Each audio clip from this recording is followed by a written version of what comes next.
wahum la yuftanun walaqad fatanna alladzina min qablihim fala ya'lamannallahu alladzina shadaku wala ya'lamannal kadzibin. Shadaqallahul azim.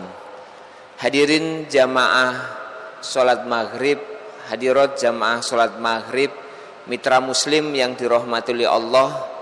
Subhanallah, pada malam hari ini kita dipertemukan oleh Allah di dalam sebuah forum majelis ilmi. Semoga forum-forum seperti ini membuat kita semakin lebih dekat dengan Allah Subhanahu wa ta'ala. Amin amin ya rabbal alamin. Hadirin hadirat mitra muslim yang dirahmati oleh Allah, materinya cukup menantang, yaitu bagaimana kita ini menyiapkan putra-putri kita untuk siap lulus dan siap tidak lulus. Saya sering berhadapan dengan para orang tua yang mereka itu merasa kebingungan, baik itu bapaknya maupun ibunya. Ada dua jenis kebingungan yang membuat mereka itu bingung.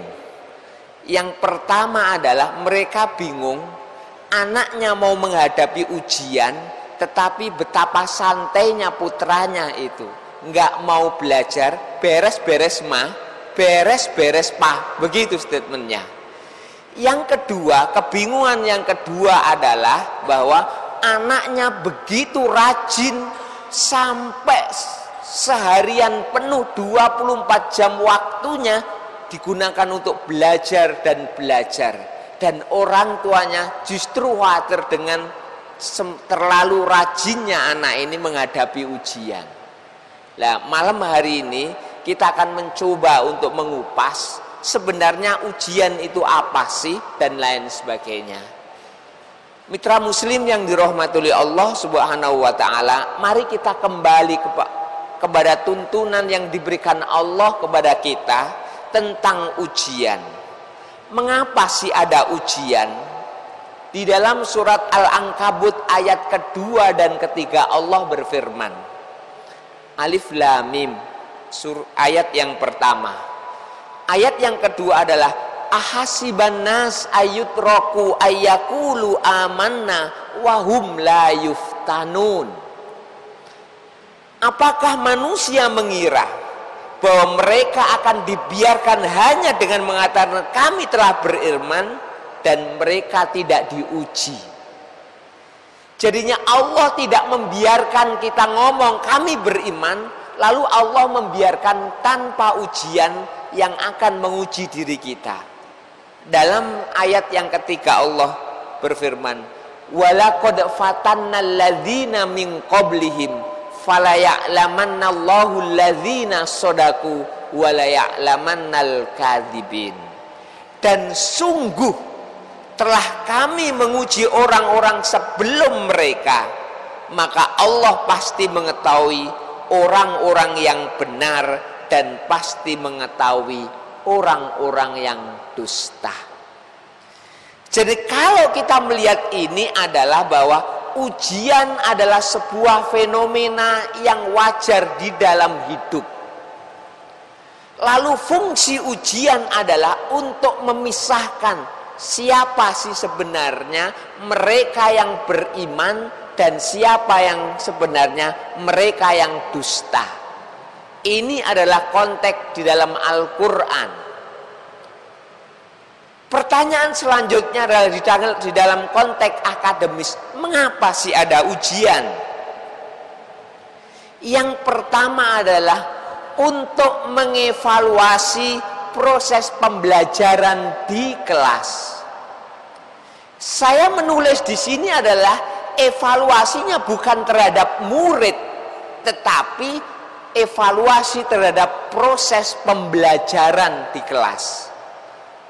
Artinya adalah bahwa ketika ada ujian sebenarnya bukan hanya murid yang diuji, tetapi apakah proses pembelajaran di kelas itu sudah cukup bagi murid untuk mendapatkan nilai standar.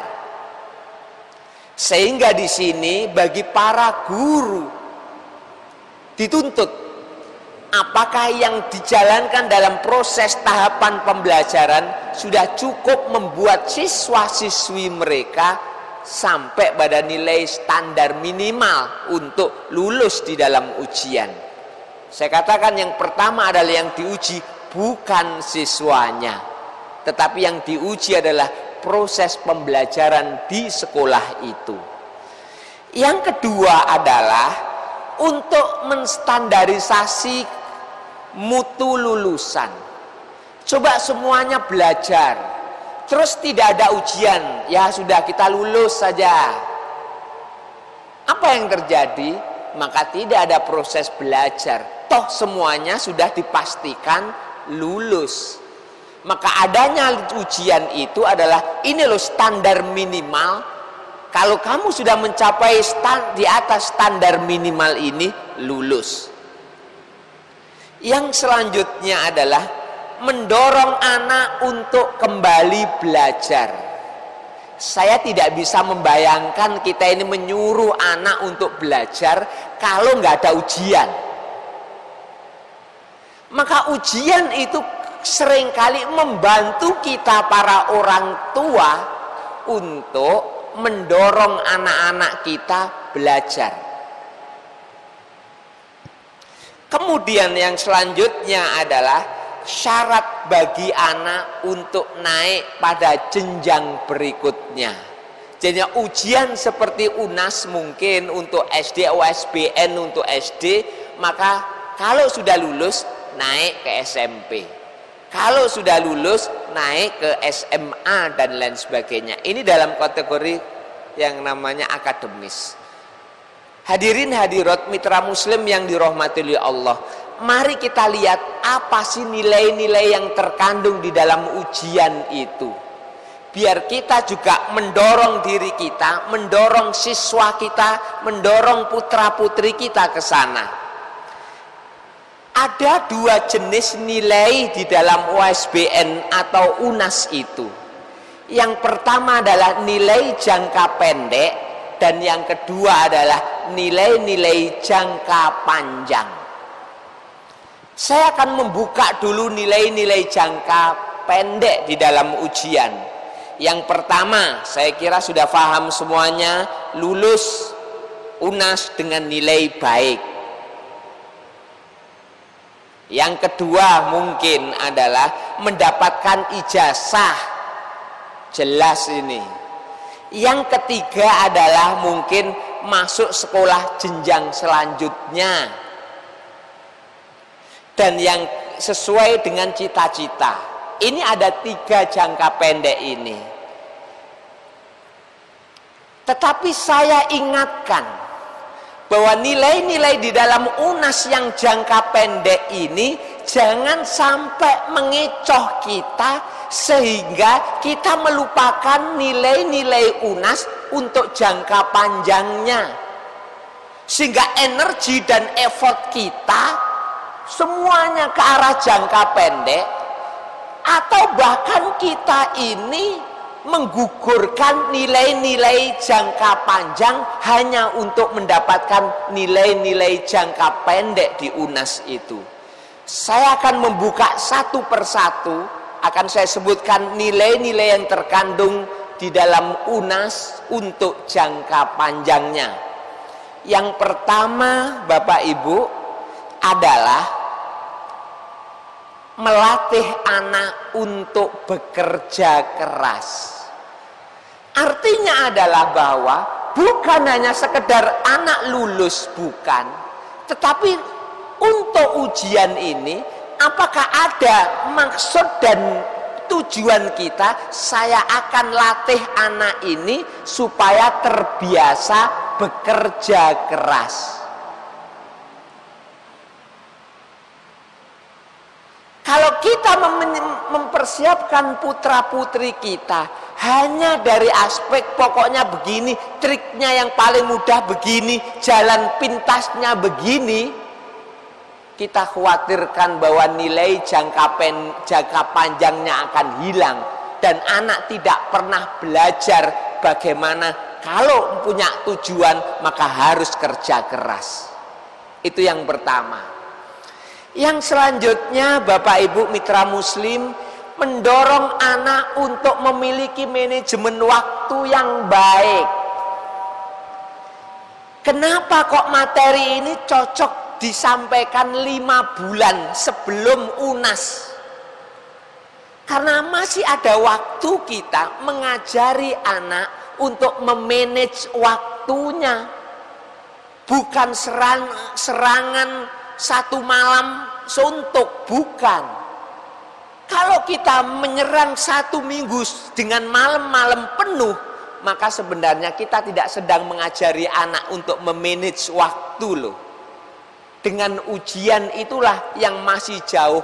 Ajari anak untuk membuat jadwal belajar, jadwal kegiatan yang lainnya, sekaligus juga memanage waktu-waktunya. Mari kita mencoba, apakah ujian-ujian pada putra-putri kita mendorong juga membantu mereka untuk mahir di dalam memanage dan mengatur waktu. Yang selanjutnya adalah yaitu membangun kebiasaan baik seperti rajin, rapi, bertanggung jawab dan lain-lain. Mari kita perhatikan ini jangka panjang. Tujuan dan nilai jangka panjang lebih banyak pada karakter loh ini. Dan sesungguhnya ujian itu seharusnya jangan sampai melepaskan nilai-nilai yang sifatnya karakter anak, akhlak anak, moral anak, termasuk di sini adalah rajin, rapi, tanggung jawab. Saya mempunyai anak kelas 5 SD. Senin nanti akan melewati ujian akhir semester 1 minggu. Maka apa yang saya lakukan 2 minggu sebelum ujian itu, kita harus mengajari anak, kita membimbing anak untuk memanage waktunya. Kalau itu kita lakukan dan anak terbiasa, maka akan masuk pada diri anak itu karakter yang namanya manajemen waktu yang baik, kerapian, tanggung jawab. Ada beberapa orang tua, mohon maaf ini, menghadapi anaknya yang akan ujian 5 bulan lagi. Mereka menggunakan jalan pintas, ambil guru les dan diminta untuk mengajari. Satu sisi benar, karena beberapa materi orang tua itu belum mampu, dan itu benar. Tetapi harus kita ingat bahwa tetap tanggung jawab untuk memotivasi anak, untuk mengingatkan anak bukan pada guru lesnya, tetapi pada orang tua. Karena orang tua ini sebenarnya sedang membangun tanggung jawab. Selanjutnya Bapak Ibu, menciptakan sikap jujur pada diri anak. Ini masalah ini. Di setiap tahun mesti ada. Dan wallah banyak orang tua yang mengetahui itu, bahwa ketidakjujuran di beberapa ujian. Lalu mereka membiarkannya. Padahal anaknya sedang dirusak dengan proses ujian yang tidak jujur itu. Saya ingatkan lagi, jangan hanya karena tujuan-tujuan jangka pendek tadi, masalah karakter kejujuran ini dikorbankan.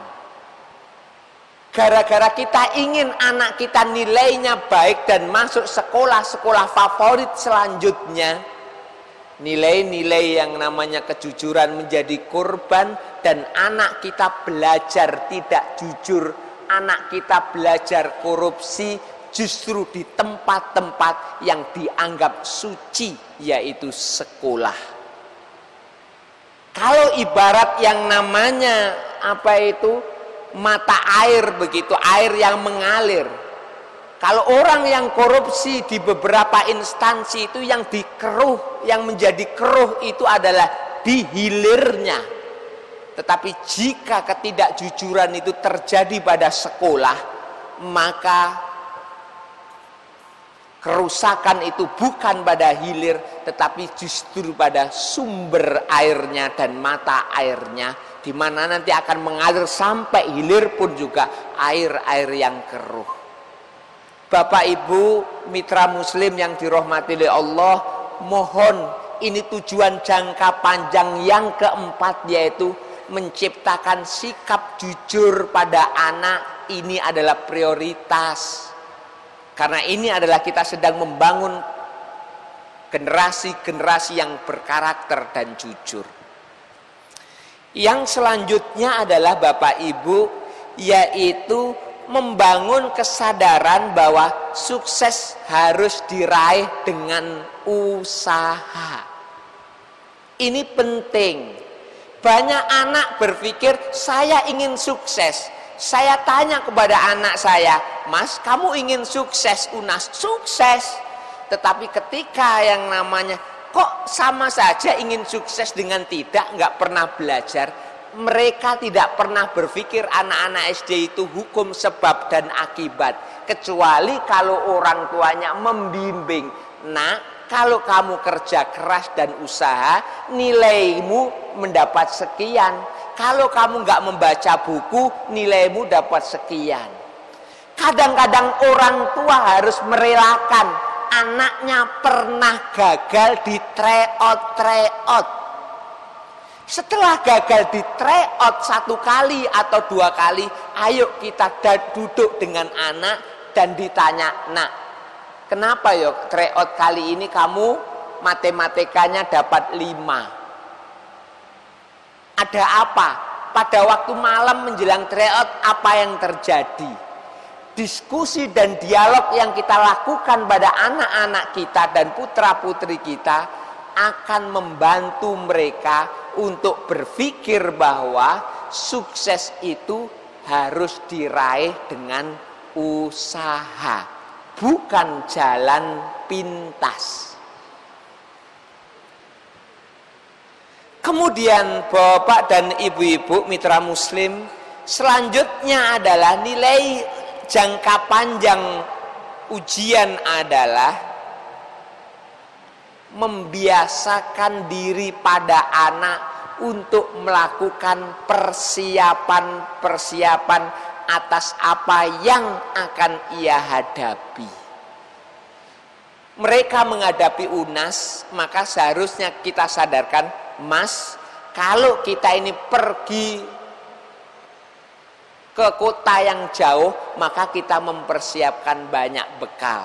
Kalau kita ini mau ujian, maka kita juga perlu yang namanya perbekalan. Kadang-kadang masalah remeh begini, bagi orang tua ini remeh ini.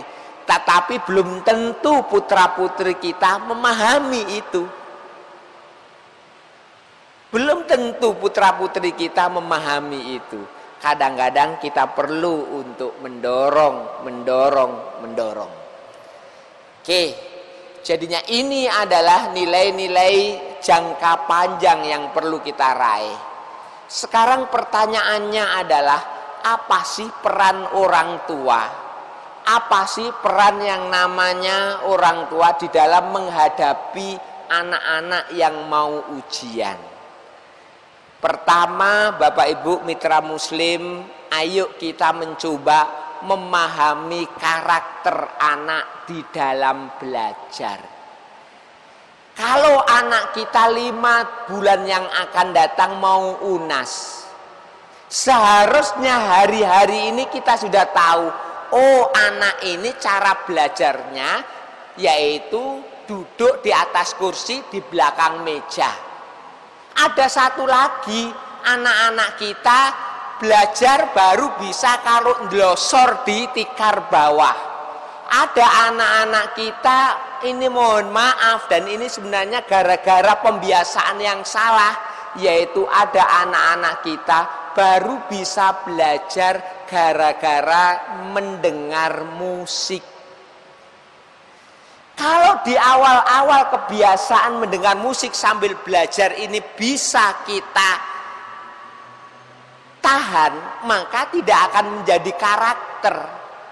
Tetapi ada beberapa anak karena sudah kebiasaan di telinganya itu mesti ada musik, akhirnya mereka tidak bisa belajar tanpa musik. Disinilah sebenarnya kita sebagai orang tua harus dialog sama anaknya.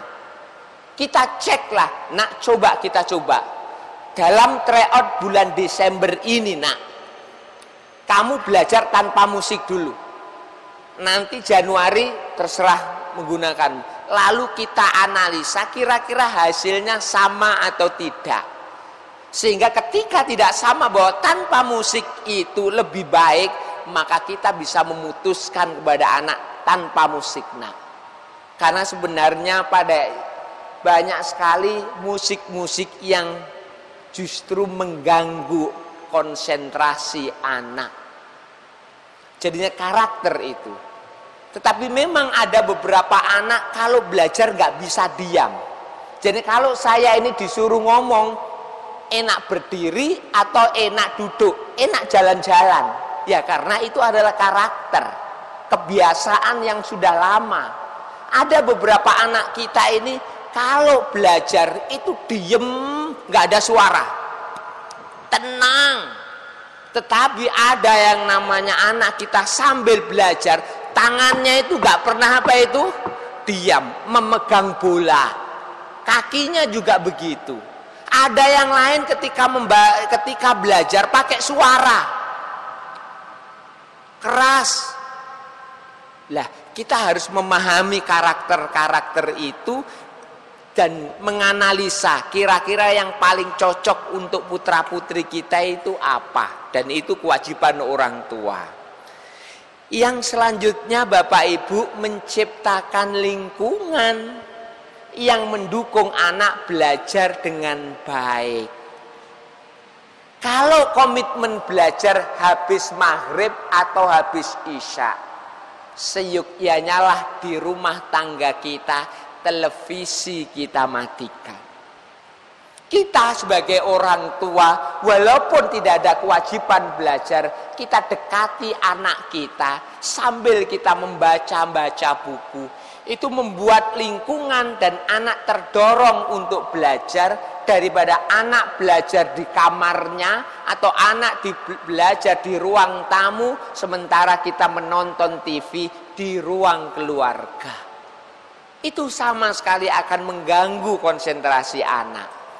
Yang selanjutnya Bapak Ibu yang dirahmati oleh Allah, yaitu memotivasi anak untuk melakukan tugas-tugas belajarnya. Saya masih ingat 3 hari yang lalu ketika saya tanya pada anak saya, "Mas, minggu depan ujian ya?" "Iya, Bi." Lalu saya tanya lagi, "Mas, ada mimpi enggak?" Dia nanya, "Maksudnya?" "Ya, ada keinginan enggak Mas ini ujian nanti?" Dia menjawab, "Enggak ada, Bi." Saya agak bingung, masa enggak pengen nilainya baik gitu? Enggak pengen ranking?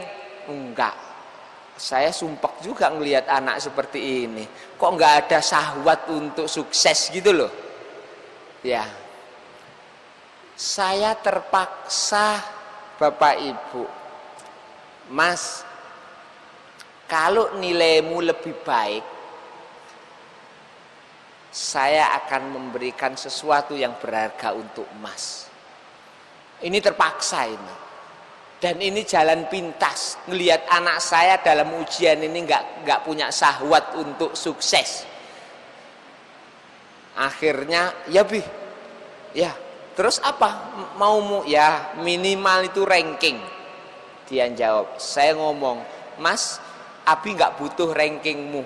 Yang Abi butuhkan nilaimu lebih baik dari yang kemarin. Udah nggak usah ranking, mau ranking 5, ranking 25 nggak apa-apa. Yang penting nilaimu adalah lebih baik dari kemarin."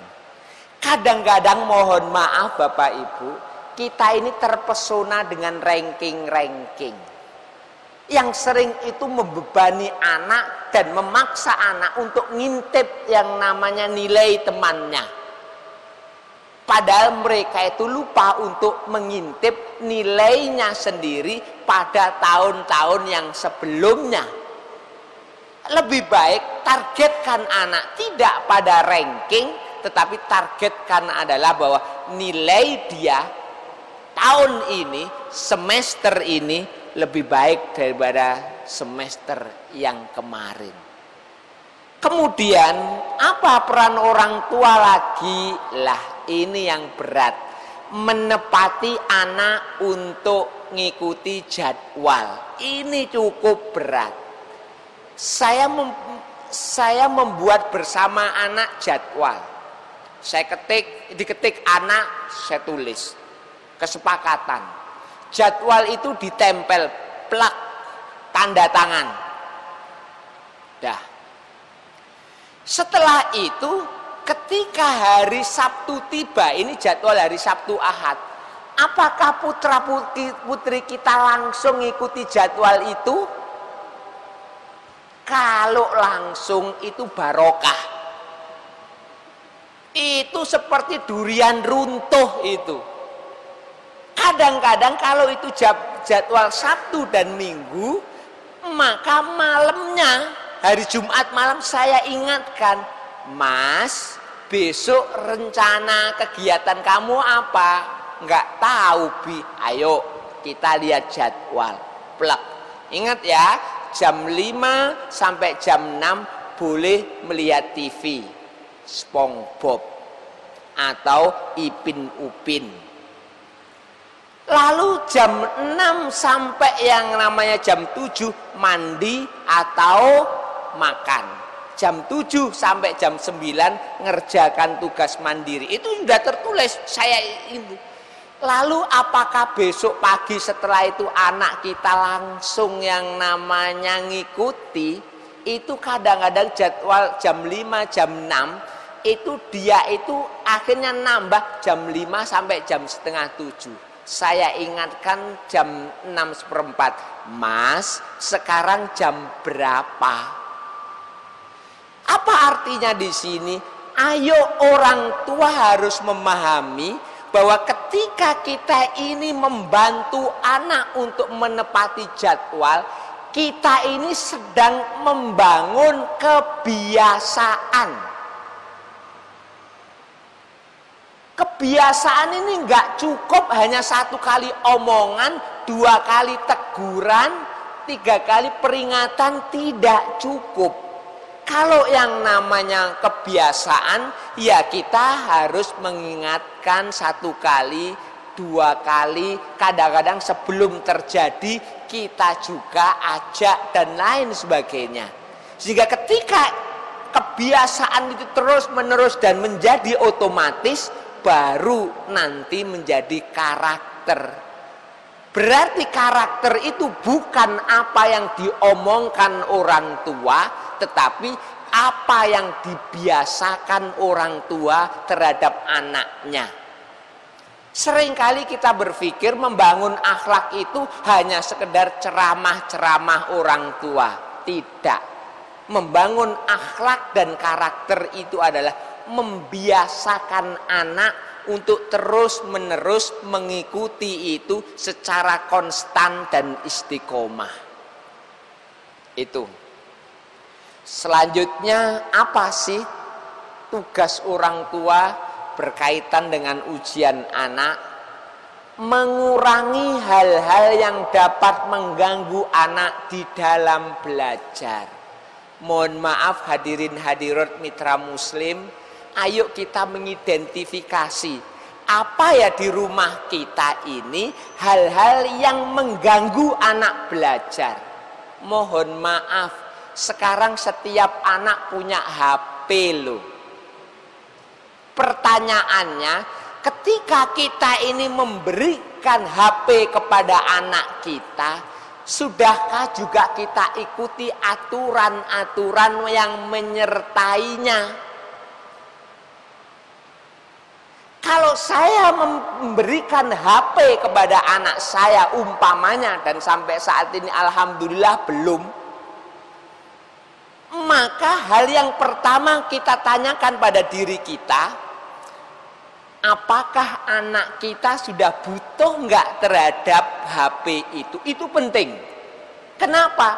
Karena kita sedang mengajari pada anak, jika anak kita berikan HP berdasarkan kebutuhan, maka mereka ketika dewasa juga akan membeli sesuatu bukan berdasarkan kenikmatan saja, tetapi karena kebutuhan.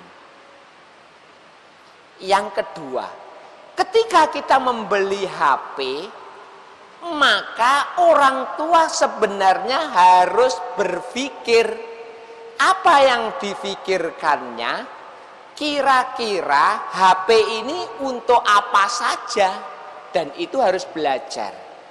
Sekarang terkait dengan UNAS dan HP, Bapak Ibu mitra muslim, kita harus akui bahwa waktu produktif anak sekarang ini banyak dihilangkan di depan layar HP. Coba kita cek. Ada anak yang diajak berbicara orang tuanya sambil yang namanya ngetik SMS. Dan orang tuanya sama sekali tidak terganggu dengan itu. Karakter apa yang dibangun ini? Oh, berarti anak terbiasa tidak yang namanya ketika diajak bicara tidak memperhatikan lawan bicaranya.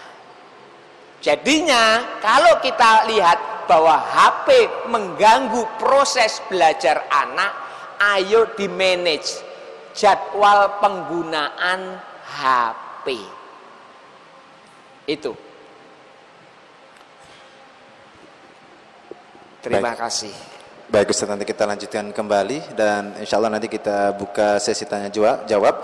Dan mitra muslim nanti juga bisa bergabung bersama kami di 5624555. Selanjutnya kita break terlebih dahulu untuk mengikuti seruan adzan Isya untuk wilayah Surabaya dan sekitarnya. Kemudian nanti kita lanjutkan kembali. Baik, terima kasih Rifki Nuzuluddin yang ada di studio dan mitra muslim dimanapun Anda berada. Kita kembali dalam Kausar Kajian Udara Silaturahim, kerjasama Radio Suara Muslim Surabaya bersama Remaja Masjid Al-Irsyad Surabaya, dan masih bersama Ustadz Miftahul Jinan MPDI. Kita membahas tema menyiapkan anak siap lulus dan siap tidak lulus. Kalau siap lulus insya Allah banyak Ustadz, yang siap tidak lulus ini yang agak berat rupanya. Iya. Sebenarnya banyak anak-anak yang tidak siap lulus. Tidak siap lulus. Saya katakan tidak siap lulus. Contohnya begini. Mari kita lihat apa yang terjadi ketika pengumuman yang namanya ujian.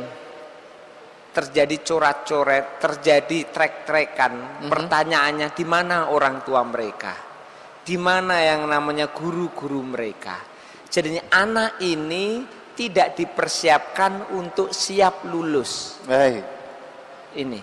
Jadi anak rupanya sekarang ini banyak dibangun di sekolah-sekolah untuk siap tidak lulus Ustaz ya? Begini maksudnya. Bagaimana itu? Seharusnya kita sebagai orang tua atau pendidik mempersiapkan dua. Anak siap lulus dan anak siap tidak lulus. Walaupun sangat pasti anak kita itu lulus, kita harus tetap mempersiapkan dia untuk tidak lulus. Baik. Iya. Kenapa seperti itu Ustaz? Karena ketika seorang anak dipersiapkan untuk tidak lulus, siap tidak lulus, biasanya anak ini sangat empati terhadap teman-temannya yang tidak lulus. Lah, kenapa apa pentingnya menyiapkan anak untuk siap lulus? Begini, kalau terjadi pengumuman ujian lulus, apa yang terjadi pada anak-anak SMA kemudian sekarang menjalar anak-anak SMP ya. Mereka akhirnya coret-coret baju, membuka baju, menandatangani bagian-bagian tubuh, atau mungkin trek-trekan di jalanan. Mereka lulus secara yang namanya akademis. Tujuan jangka pendek tadi Ustaz, mereka itu tidak lulus secara karakter. Dan Baik. anak ini tidak dipersiapkan untuk siap lulus. Seharusnya seorang muslim kalau lulus, apa yang dia lakukan? Pertama adalah yang jelas adalah alhamdulillah, sujud syukur, datang ke gurunya, telepon kepada orang tuanya dan mengucapkan terima kasih untuk mereka. Baik. Itu adalah sikap-sikap yang bagus yang kadang-kadang kita lupa bahwa anak juga harus dididik untuk itu. Baik, sikap karakter yang positif seharusnya yang dimunculkan dan oleh anak. Dan itulah yang namanya mempersiapkan anak siap lulus. Oke. Baik Ustadz, kita sekarang ke pertanyaan. Boleh. Ke sesi tanya jawab, dan rupanya sudah ada mitra muslim yang hadir ini siap dengan pertanyaannya. Silakan Pak, sebutkan nama dan pertanyaan Anda. Assalamualaikum warahmatullahi wabarakatuh. Assalamualaikum warahmatullahi wabarakatuh. Saya ingin bertanya. Nama saya Fahri. Pak Fahri ya? Ya, saya ingin bertanya. Jadi kalau dilihat dari tadi pemaparan yang ada, lebih terfokuskan kepada peranan orang tua, peranan anak. Sedangkan untuk kelulusan seseorang ini tergantung daripada pribadi anak itu sendiri, orang tua dan pendidik. Baik. Nah, sekarang permasalahannya di sini lebih ditekankan kepada pihak orang tua, dari pendidik kalau dilihat tadi kurang begitu mengena. Jadi maksudnya begini, contohnya anak saya juga sekolahnya di Al-Irsyad di sini. Jadi peranan guru ini juga penting. Karena apa?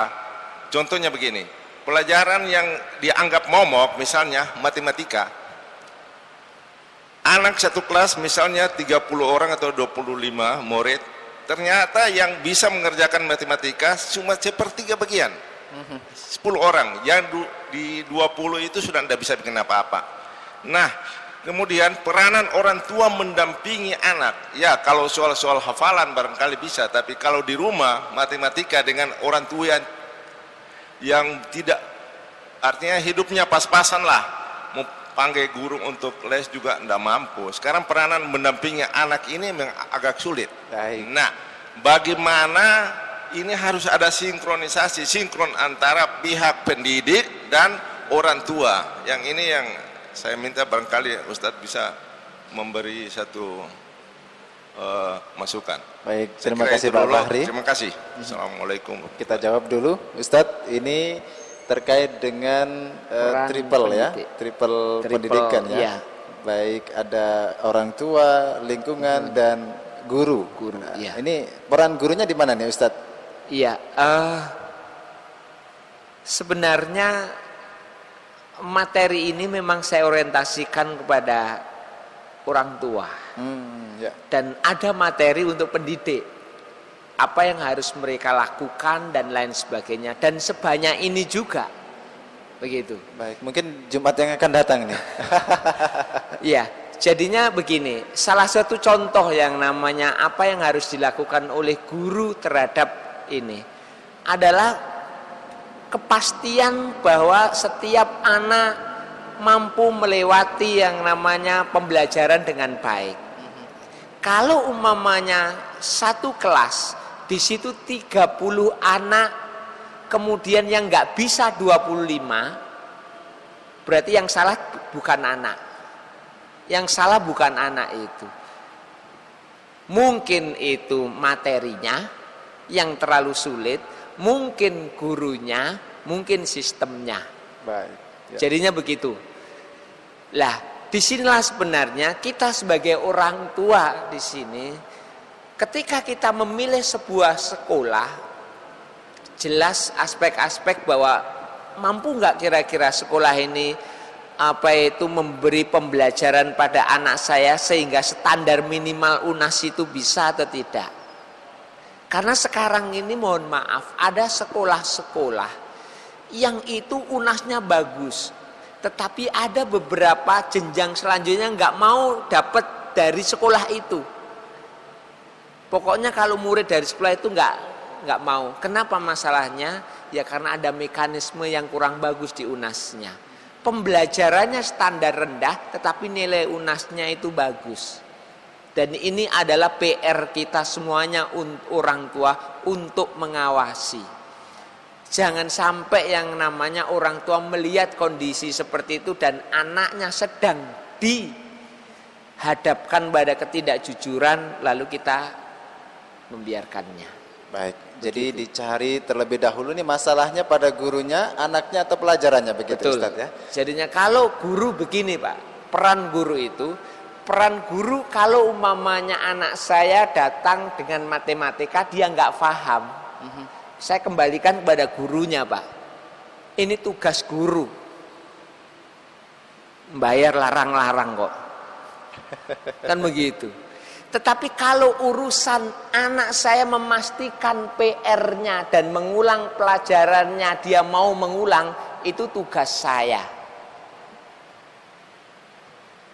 Tugas orang tuanya.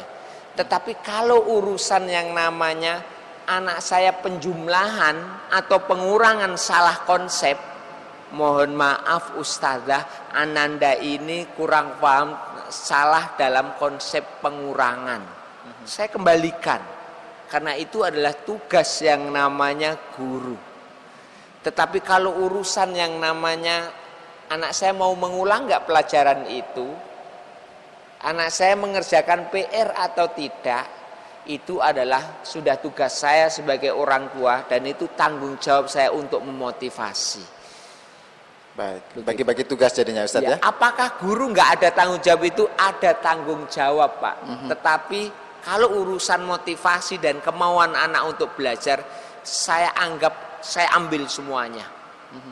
Saya anggap saya harus ngambil semuanya. Urusan nanti sebagian dibantu oleh guru, itu bonus dari guru.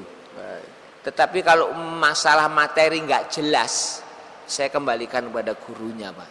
Jadi mendeteksi sumber masalah dan menyelesaikan pada permasalahan itu, kuncinya di Betul. sana Pak, insya Allah.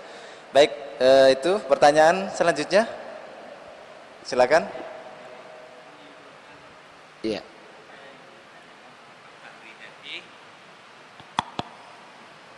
Ini kan pembelajaran pada anak ini kan ada dua, Ustaz ya. Iya, Ada pendidikan, ada pengajaran. betul.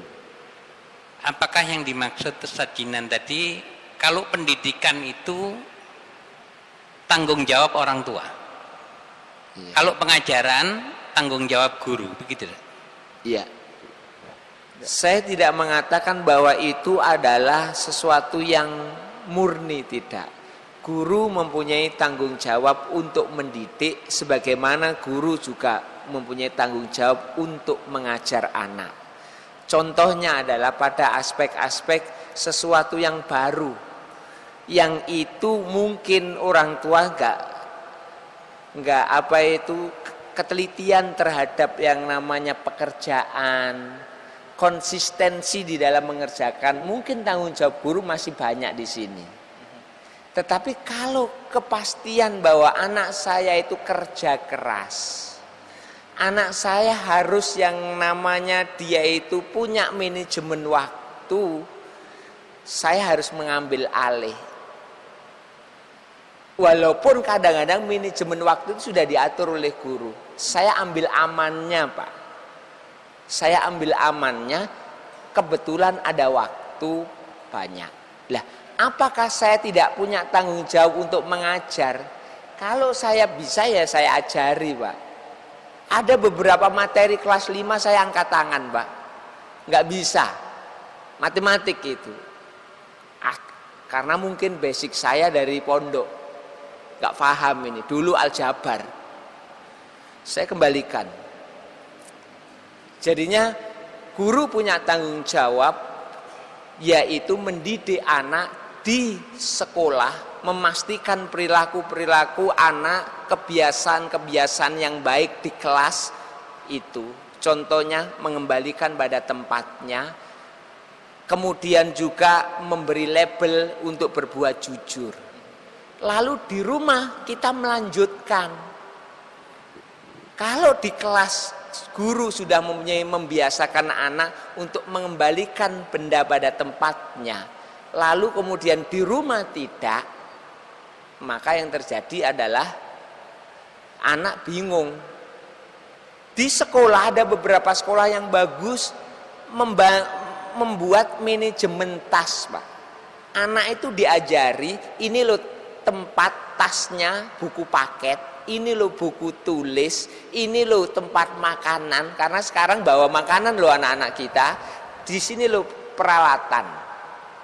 Oke, itu diajarkan di kelas. Lalu di rumah nggak ditopang, nggak jalan itu. Lalu guru biasanya ngirim edaran, mohon maaf Bapak, bantu kami untuk mengatur manajemen tas putra Bapak. Saya baca itu dan saya memastikan itu. Ada beberapa aspek yang lanjutan dari sekolah untuk pendidikan, ada beberapa aspek yang murni itu adalah yang namanya rumah. Manajemen kamar mandi jelas bukan tanggung jawab guru. Manajemen kamar mandi ya tanggung jawab orang tua. Kalau di sekolah kebetulan kamar mandinya bersih, ya itu bonus. Kita memilih sekolah yang kamar mandinya bersih, berarti kita memanajemen kamar mandi kita untuk anak kita lebih mudah. Baik, begitu mungkin. Jadi insya Allah bisa difahami Pak Amang ya, dan Pak Fakhri, insya Allah bisa difahami apa yang ditanyakan tadi. Baik, mudah-mudahan ya. Kita jawab dari pertanyaan jamaah ibu-ibu ini Ustadz. Iya. Cukup panjang ini kisah anak yang sudah SMK, kelas 3 SMK, jadi kelas 12 Ustadz ya. Betul, iya. Ini sebentar lagi menghadapi UNAS, tapi anak saya malas untuk belajar, padahal kedua orang tua sudah mendidik untuk belajar, tapi anak tidak mau menghiraukan. Maunya ngaji terus Ustadz, tidak mau mempersiapkan diri untuk menghadapi UNAS. Nah, bagaimana cara membimbing anak yang malas belajar? Ini ada satu hal yang positif yang juga berkembang di sini Ustaz. Iya. Anak mungkin ada kecenderungan untuk mengaji begitu. Terima kasih. Yang pertama adalah ayo kita mendeteksi apakah anak punya pemahaman bahwa dengan mengaji bisa lulus. Itu yang pertama. Jika dia punya pemahaman dengan mengaji bisa lulus, kita benarkan pemahamannya. Itu pertama. Kalau dia tidak menghubungkan itu, berarti mengaji biar jalan. Sekarang urusannya adalah bagaimana membantu anak ini, mendorong anak untuk mau belajar. Anak SMA jelas nggak sama dengan anak SD atau anak kelas 9, anak SMP. Mereka sudah bisa berpikir sebab dan akibat. Bisa diajak komunikasi Ustaz ya? Insya Allah iya. Dari Desember ini insya Allah hampir setiap 2 minggu sekali anak menjalani tryout. Ya. Mohon orang tua mencermati, coba suatu ketika anaknya nggak usah disuruh belajar, biar dia merasa pernah gagal di dalam tryoutnya. Nah, ketika dia mendapatkan nilai yang kurang baik, kita biasanya orang tua kan mesti dapat laporan dari sekolahan. Biasanya sekolah yang bagus mendapatkan laporan tryout bulanan, dan saat itulah sebenarnya nilai yang kurang baik ini menjadi bahan untuk diskusi, dialog kita dengan anak kita. Baik. Karena ini anak SMA. Jadi ngajari dia gagal dulu Ustaz ya? Bukan mengajari dia gagal, tapi supaya dia pernah merasakan kegagalan. Sehingga bisa bangkit dari kegagalan itu, begitu Ustaz? Supaya dia belajar dari kegagalannya. Artinya adalah bahwa kita sebagai orang tua perlu juga untuk kadang-kadang membiarkan anak gagal. Ya. Lalu dari itu kita ajari anak kenapa sih gagal, ada masalah apa, sehingga dia belajar dari kegagalan sampai ketika ujian pada kepada kalau permainan itu adalah final begitu, dia tidak gagal lagi karena dia telah belajar dari kegagalan-kegagalan sebelumnya. Ini menarik Ustadz tentang kondisi itu. Ini mungkin juga sudah terjawab ya Ibu yang menanyakan tadi. Ada anak yang luar biasa pintar Ustadz. Ya. Dia nggak pernah gagal, kalau ujian udah mesti dijamin nilainya 9 gitu Ustadz. Betul. Tuntaslah pembelajarannya. Ya. Akhirnya orang tua berdoa, ya Allah gagalkan dia. Artinya apa? Mungkin suatu saat dia mungkin nilainya bisa turun dari itu ke tingkat 6 atau 7 lah begitu ya. Iya. Sehingga anak bisa tahu atau merasakan apa yang tadi Ustadz sampaikan. Sehingga orang tua berdoa seperti itu Ustadz. Iya. Bagaimana dengan kondisi itu? Saya kurang agak setuju ya, doanya terlalu radikal begitu ya. Ya Allah, berikanlah kepada anakku pengalaman yang membuat dia lebih baik. Begitu. Ya Allah, jadikanlah anakku gagal. Sesekali Ustadz ya. Tidak, lebih baik ya Allah, berikanlah anakku pengalaman yang membuat dia lebih baik. Seperti itu ya.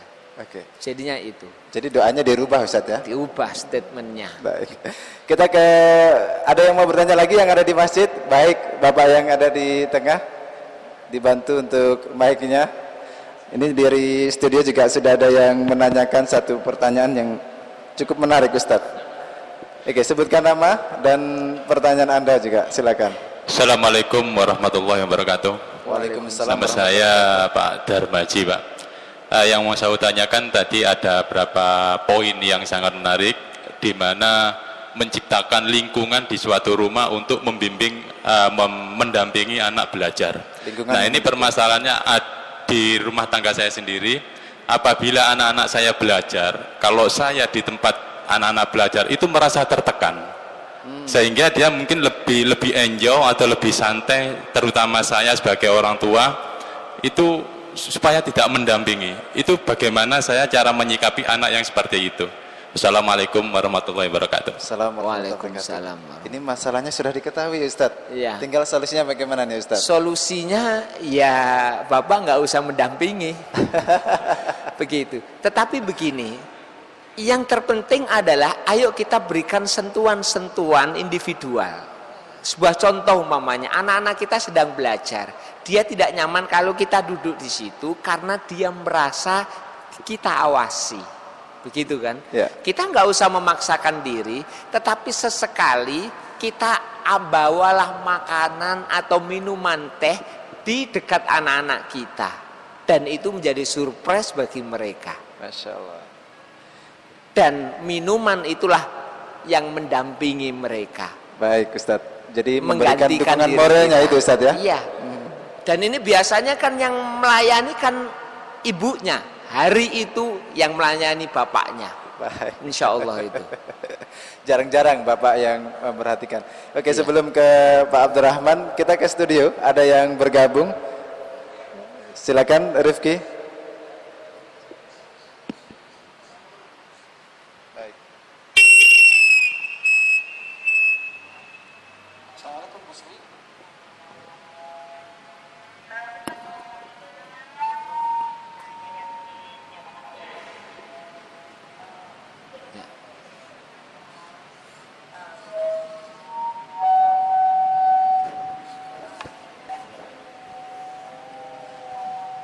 Bisa diulang pertanyaannya Rifki, tidak cukup terdengar suaranya.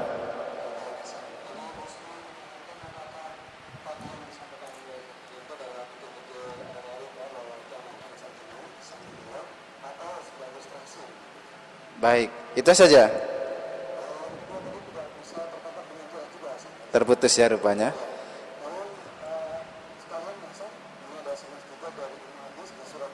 Ya.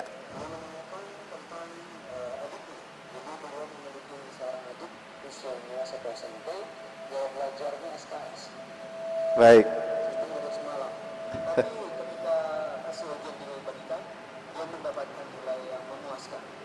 Oke.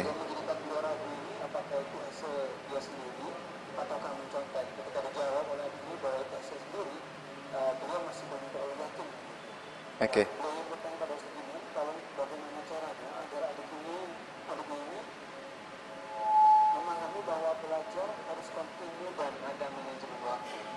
Baik, insyaallah bisa difahami. Terima kasih Rifki. Ya, yang pertama Ustadz, Ibu Sri tadi yang menelpon itu menanyakan tentang ilustrasi yang tadi Ustadz sampaikan, apakah itu benar-benar dari pengalaman putra Ustadz Jinan. Dan yang kedua tadi ada kasus anak SMP Ustadz. Iya. Ini model belajarnya tidak yang tadi Ustadz Kebut sampaikan. semalam. Sistemnya SKS. SKS. Tetapi hasilnya juga memuaskan. Ini bagaimana supaya anak tadi atau adiknya tadi bisa sadar dan melakukan proses-proses yang tadi Ustadz sampaikan, sehingga mereka memahami betul bahwa untuk mendapatkan sesuatu yang lebih diperlukan kerja keras, manajemen waktu yang tepat, begitu Ustadz. Bagaimana? Iya, terima kasih. Saya akan mengingat kembali apa yang saya ceritakan bersentuhan dengan anak saya, urusan memotivasi tadi. Kalau itu benar, bahwa memotivasi bagi saya juga sulit kalau nggak pas, begitu. Tetapi kadangkala subhanallah, Allah itu menunjukkan jalannya dan anak-anak termotivasi. Saya tidak tahu tiba-tiba kok anak itu rajin sholatnya lebih cepat dan lain sebagainya. Kalau tadi memang mengenai kesulitan memotivasi, benar. Terus yang kedua tadi mengenai apa yang ilustrasi yang saya ceritakan bersentuhan, jadi rata-rata benar lah. Baik. Jadi yang saya lakukan, saya sering gagal dan kegagalan itu saya perbaiki, kemudian saya tulis dalam buku. Oke, jadi dari pengalaman diri bisa juga Ustadz ya ditularkan. Ya, supaya saya ingat bahwa itu adalah pernah gagal masalah itu. Itu yang pertama. Terus yang kedua yang kebut semalam dan berhasil. Inilah sebenarnya kadang-kadang anak itu karena cerdasnya pakai kebut semalam. Dan ini kita juga sebagai orang tua terus berusaha untuk memahamkannya. Sama, anak saya bisa matematik. Saya tidak bisa memaksakan anak saya belajar matematik karena dia merasa yang namanya bisa. Dalam konteks ini saya hanya menunggu kegagalannya. Bukan menunggu kegagalannya, saya akan menyentuh dan lebih teliti pada kesalahan 1-2 anak saya pada konteks matematika. Tetapi yang saya push adalah pada bidang lain yang menjadi kelemahannya. Yaitu contohnya adalah bidang sejarah. Itu lemah. Maka saya push. Saran saya pada anak ibu dalam konteks yang namanya belajar kebut semalam berhasil. Tolong dalam tugas yang lain selain belajar, diajari tahapan melewati tahapan. Contohnya adalah tugas-tugas yang selain pelajaran. Dia kebut semalam berhasil, tetapi pada aspek yang lain, contohnya umpamanya dia punya tugas membuat hastakarya di sekolah. Biasanya kan anak kalau belum detik terakhir belum mulai dikerjakan kan. Dari membuat yang namanya presentasi lewat PowerPoint, mengambil referensi dari presentasinya kalau ini anak SMA. Lah, kadang-kadang kita membiarkan. Ini biasanya kelemahan orang tua, mohon maaf ini. Orang tua itu tidak rela anaknya pernah gagal. Mohon maaf ini. Sehingga yang sibuk itu adalah orang tua. Sampai yang namanya ujian akhir semester ini yang sibuk orang tua. Bagi saya adalah kalau memang kita minta anak sudah nggak mau, biar dia itu pernah gagal. Itu seperti itu. Saran saya pada ibu ini, cari pekerjaan yang kira-kira ada tahapannya. Contohnya mempersiapkan presentasi. Lah, biarkan anak untuk dia melakukan di akhir detik-detik akhir dan analisa nilainya berapa, lalu dialog kenapa kok nilainya 6 ini. Baik, jadi cari momen tertentu yang ini bisa menyadarkan anak, Menyadarkan Ustaz, harus anak. melalui proses ternyata sesuatu itu. Ya, dan saya mohon ini juga pesan saya sama orang tua yang tadi saya ingat, saya ulai lagi. Kalau anak sudah memang nggak mau belajar, jangan sampai kita ini terlalu memaksa bahkan dengan fisik sehingga anak punya pengalaman yang kurang baik terhadap belajar. Ya, Begitu. insya Allah. Dan anak tidak pernah gagal karena terus orang tuanya dorong.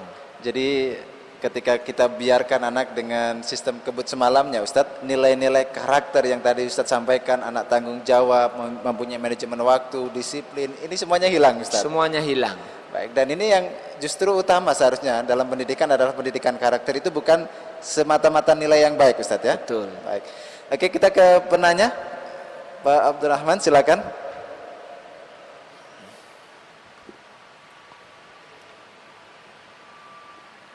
Tadi awal Ustadznya yang disampaikan Ustadz tadi, saya menilai bahwa Ustadz kurang setuju dengan adanya guru les tadi.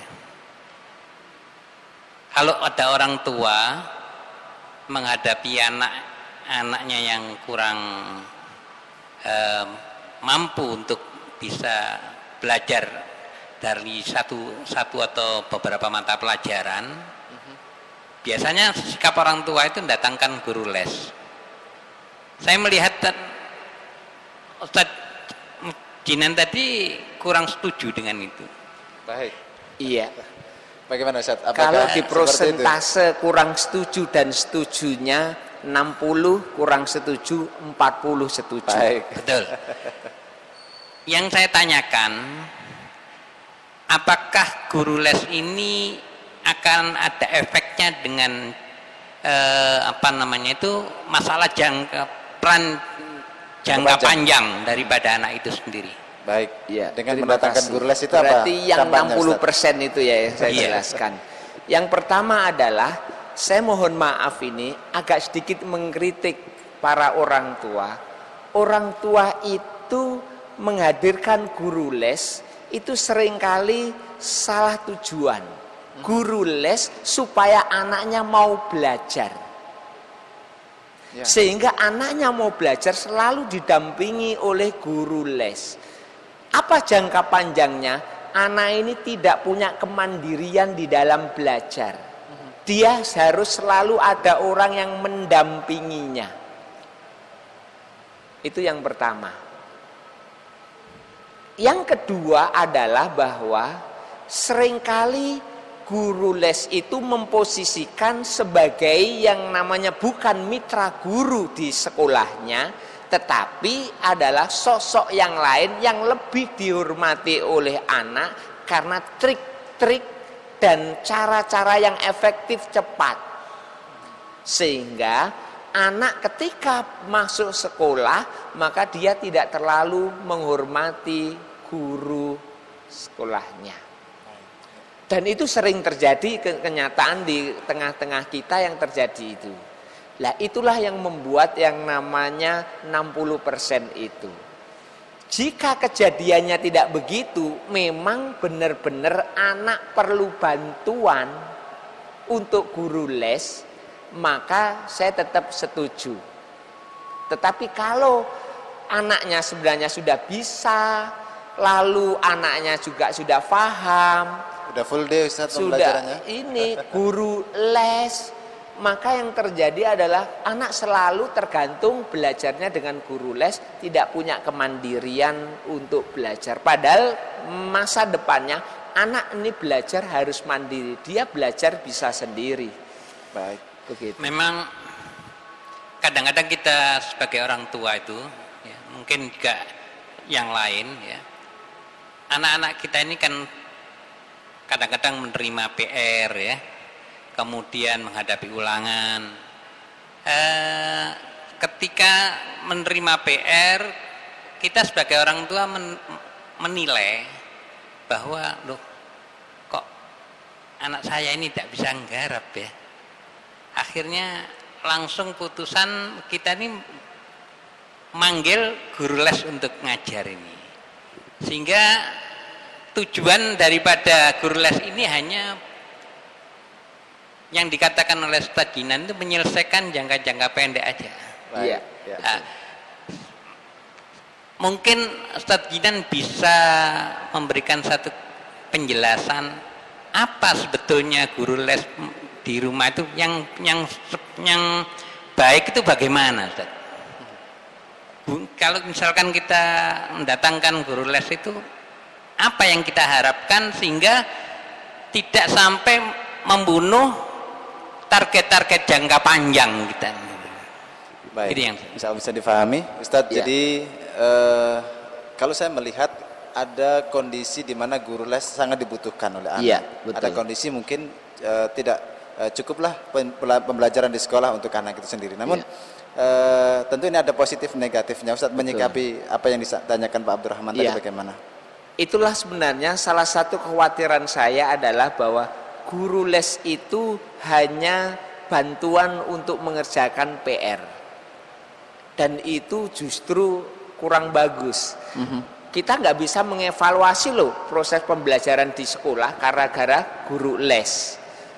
Begitu. Sepertinya pembelajarannya sudah tuntas. Sepertinya ini, kok Ustadz. bagus, tuntas, tahu-tahu diajari guru les. Baik. Itu yang pertama. Terus yang kedua, seharusnya guru les itu adalah jika di sekolah itu kurang, ya, artinya adalah kurang dalam kan tahapan yang namanya tahapan anak menguasai itu kan yang pertama tahu, yang kedua ya mahir, yang ketiga terampil. Lah guru les itu adalah tahapannya membuat latihan-latihan yang menterampilkan itu. Dan saya ulangi lagi, guru les itu dalam kondisi darurat di dalam proses pendidikan kita. Kalau yang mau ideal seharusnya tidak ada guru les. Sudah cukup di sekolah, Ustadz. Seharusnya cukup itu adalah tugas guru-guru di sekolah. Baik. Ini dalam kondisi darurat yang ini terus menerus loh ini. Kejadiannya, anak nggak punya kemandirian untuk belajar. Anak akhirnya orang tua ingin menyerahkan yang namanya apa itu karena sibuk dan lain sebagainya, ingin menyerahkan, sudah tak serahkan, awasi dan lain sebagainya. Padahal orang tuanya tidak harus mengajari anak, tetapi hanya duduk atau memastikan jadwal itu jadwal belajar, ngirim minuman bagi anaknya waktu makan, terus memberi jok-jok atau yang namanya hal yang memotivasi. Ini sekiranya guru les ini memang diperlukan, Ustadz ya. Ya. Dan kita hadirkan ke rumah kita. Ketika sudah ada guru les, apa posisi orang tua?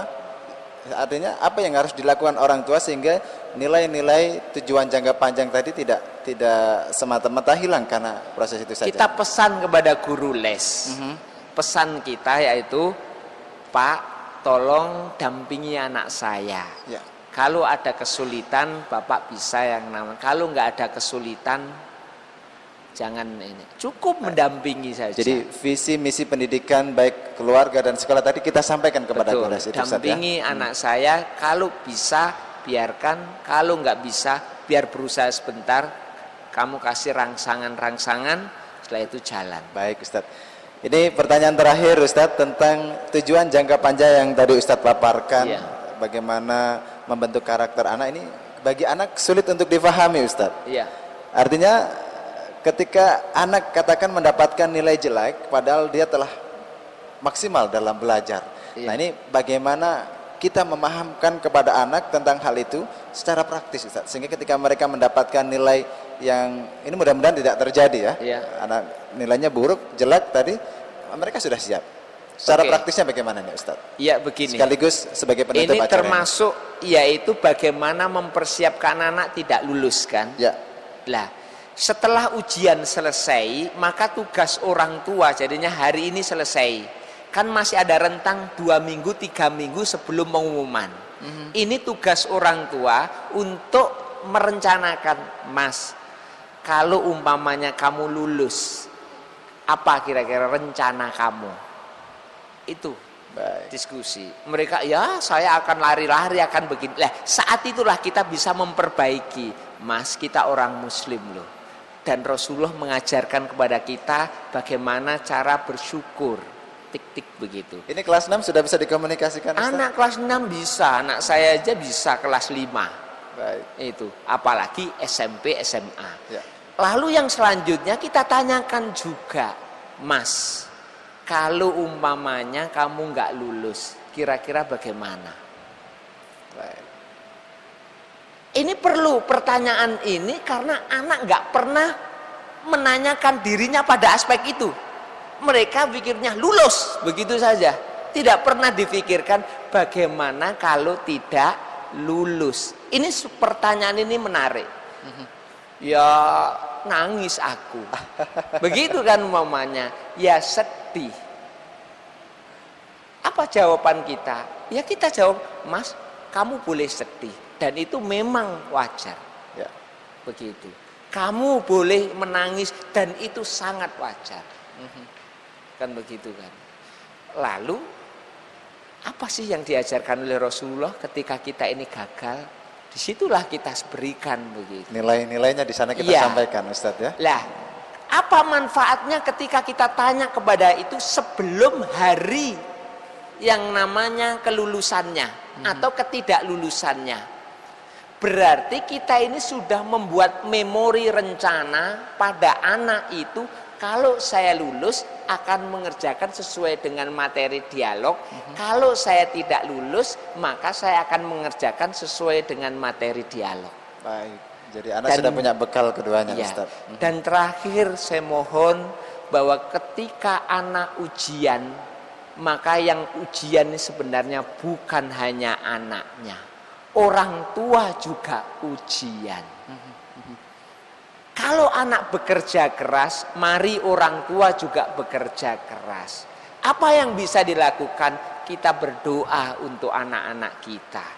Kita mungkin sholat malam kita lebih khusyuk di saat-saat anak kita menjelang ujian.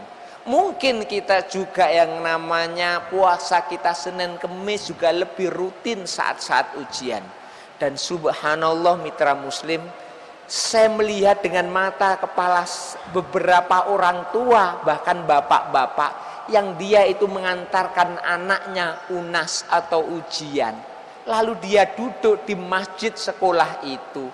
Kita tanya, kenapa bapak gak kerja? Saya cuti hanya untuk supaya memastikan anak saya tenang menjalani ini.